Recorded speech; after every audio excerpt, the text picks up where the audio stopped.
Wardha railway स्थानकावरती आग लागल्यानं खळबळ माजली। रेल्वे स्थानकाच्या प्रवेशद्वाराजवळच ही आग लागली होती।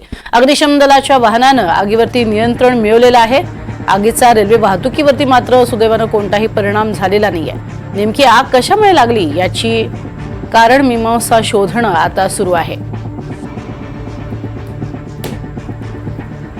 वर्ध्यातल्या रेल्वे स्थानकाजवळ आपण पाहतोय हे अग्नितांडव जोरदार झालेलं होतं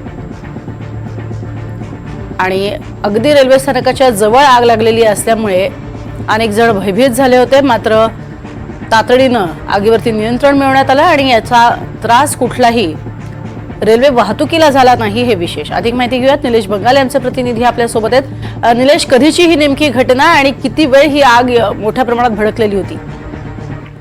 नक्कीच प्रज्ञा, वर्धा रेल्वे स्थानक हे अतिशय महत्त्वाचं रेल्वे स्थानक मानलं जातं, कारण या ठिकाणाहून मोठ्या प्रमाणात नागरिकांचे आवागमन सुरू असते।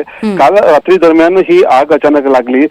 जे प्रवेशद्वार असतं रेल्वे स्थानकाचं, त्या प्रवेशद्वाराजवळ जे प्रवासी बसतात वेटिंग मध्ये, त्या ठिकाणी ही आग लागली आणि त्यामुळे एकच खळबळ उडाली आहे। पण तात्काळ या आगीवर अग्निशमन दलाच्या जवानांनी नियंत्रण मिळवलेलं आहे, परंतु या सर्व आगीची जी आहे कोणताही प्रभाव जो आहे हा रेल्वे वाहतुकीवर झाला नाही, त्यामुळे नागरिकांनी सुटकेचा निश्वास सोडलेला आहे। एकंदरीत सर्व परिस्थिती नियंत्रणात आहे प्रज्ञा। नक्कीच, तुर्तास धन्यवाद या संपूर्ण सविस्तर माहितीसाठी।